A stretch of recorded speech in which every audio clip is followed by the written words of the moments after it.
Hayan di gihapon makalingkawas sa posibleng silot ang 23 anyos nga si Jason Fuentes kinsa mibubog ini tubig sa Irog Iring sa barangay Mambaling, Dakbayan sa Sugbo. Kinibisan man gipasaylo na kini og di na modayon sa pagkiha ang tang-iya sa iro nga iyang gilapuan og ini tubig human nagpakiluoy kini og nangayo og pasaylo. Mo kini ang gibutyag sa mga animal advocate nga sila si Dr. Verna Agriam sa Bureau of Animal Industry ug Anlen Aispuro sa Island Rescue Organization kon IRO atol sa Open Line News Media Forum sa My TV Cebu kaganiha.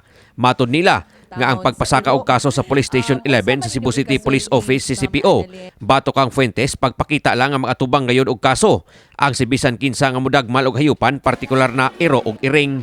Ilang gihangop ang desisyon sa kapulisan pagpasaka og kaso batok ang Fuentes bisan kun di daw ta kiniikiha sa tag-iya sa iro. Depende niya sa dagan sa kaso ang isang at batok ang Fuentes sa piskalya.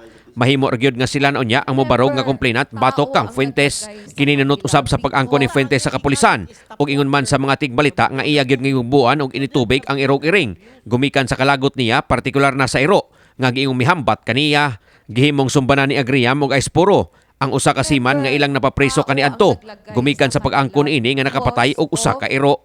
Nasayran nga dili usab sila ang complainant sa maong kaso.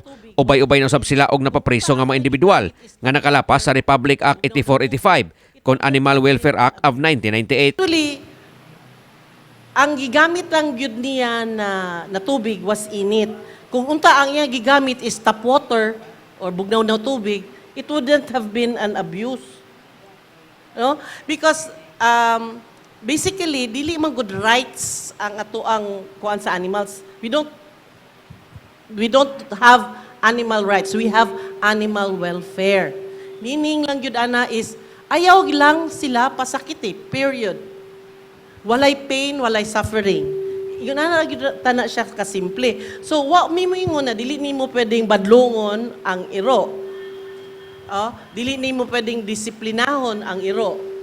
But ang imuhang gigamit pagdisiplina or ang gigamit nimo sa pag avoid sa kahadlok sa iro. Let's say, for example, paakon ka.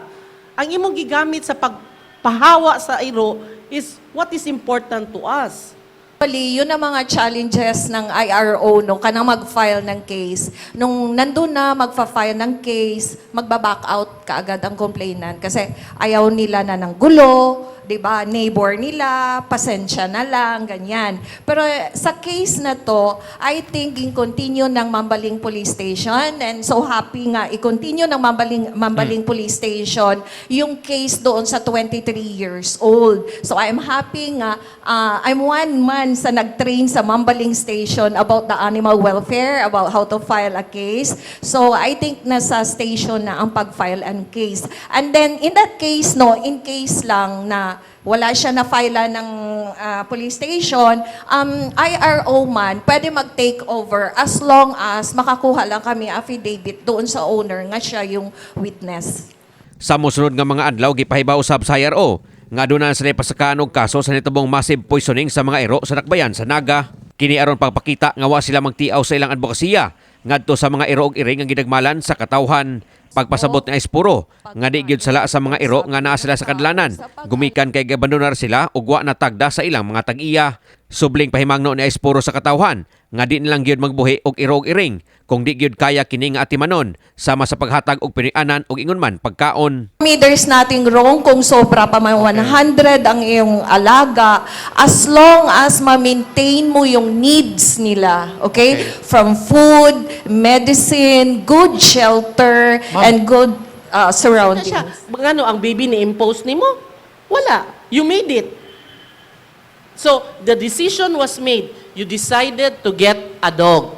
Once you get a puppy, once you get a pet, you have to take care of it. Nganong nag-roam around man siya. Kini si Greggy Magdadaro alang sa My TV Cebu.